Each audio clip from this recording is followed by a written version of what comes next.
விஜய்க்கு வந்த எச்சரிக்கை. அவருக்கு நடந்ததுதான் உனக்கும் நடக்கும். கடும் பீதியில் இருக்கும் விஜய். தெலங்கானாவில் கடந்த 2 முறை வெற்றி பெற்று ஆட்சி அமைத்த PRS கட்சி இந்த முறை நடந்த சட்டமன்ற தேர்தலில் தோல்வியடைந்தது. இந்த முறை இந்தியா கூட்டணியில் களமிறங்கிய காங்கிரஸ் கட்சி தெலங்கானாவில் ஆட்சியை கைப்பற்றியுள்ளது. தென்னிந்தியாவில் ஆட்சியை பிடிக்க வேண்டும் என்ற பாஜகவின் கனவும் மீண்டும் தகர்ந்துள்ளது. இதில் பாஜகவின் கூட்டணியில் போட்டியிட்ட ஜனசேனா கட்சிக்கு மட்டும் 8 தொகுதிகள் ஒதுக்கீடு செய்யப்பட்டு இருந்தது. தேர்தலில் ஒரு தொகுதியிலாவது வெற்றி பெற வேண்டும் என்ற முனைப்போடு பவன் கல்யாண் தீவிர பிரச்சாரத்தில் ஈடுபட்டார். ஆனால் அவரின் கட்சி ஒரு தொகுதியில் கூட வெற்றி பெறாமல் படுதோல்வியை சந்தித்தது. நடிகர் சிரஞ்சீவி கட்சி நடத்தி சொதப்பிய நிலையில் சினிமாவில் மட்டும் கவனம் செலுத்தி வருகிறார். ஆனால் அவரது தம்பி பவன் கல்யாண் ஜனசேனா கட்சியை நடத்தி தெலங்கானாவின் அடுத்த CM நான் தான் என பில்டப் செய்து வந்த நிலையில் தற்போது தோல்வியை தழுவியுள்ளார். இதில் மற்றொரு அதிர்ச்சி தகவல் என்னவென்றால், ஜனசேனா கட்சி போட்டியிட்ட 8 தொகுதியிலும் டெபாசிட் இழந்துள்ளது. இதன் மூலம் தெலங்கானாவில் அக்கட்சி படுதோல்வியை சந்தித்துள்ளது.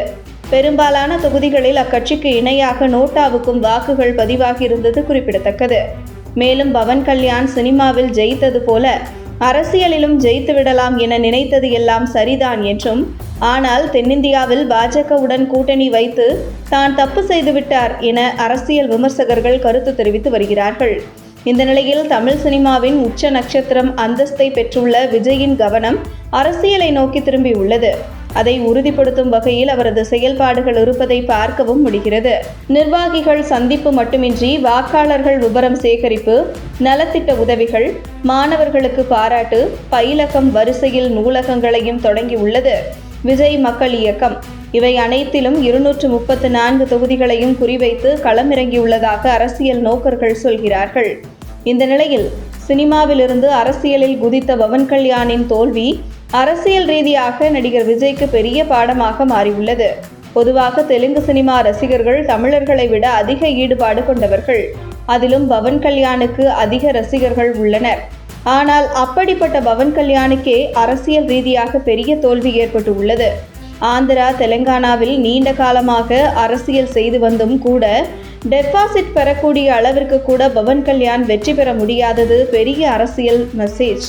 அதே நேரம் விஜய் கிடைக்கும் மேடையில் மட்டும்தான் அரசியல் பேசி வருவது குறிப்பிடத்தக்கது.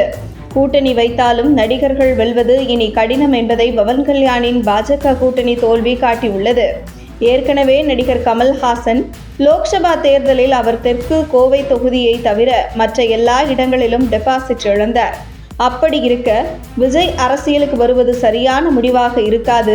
காரணம், சமூக வலைதளத்தில் லைக் போடும் ரசிகர்களும் தியேட்டரில் விசிலடிக்கும் ரசிகர்களை நம்பி விஜய் அரசியலுக்கு வருவது பவன் கல்யாணுக்கு ஏற்பட்ட கதிதான் விஜய்க்கும் ஏற்படும் என விஜய்க்கு நெருக்கமானவர்கள் எச்சரிக்கை விடுத்து வருவதாகவும், இதனால் கடும் பீதியில் இருக்கும் விஜய் அரசியல் கட்சி தொடங்குவதில் ஒருவித அச்சமும் அவருக்கு ஏற்பட்டுள்ளதாக கூறப்படுகிறது.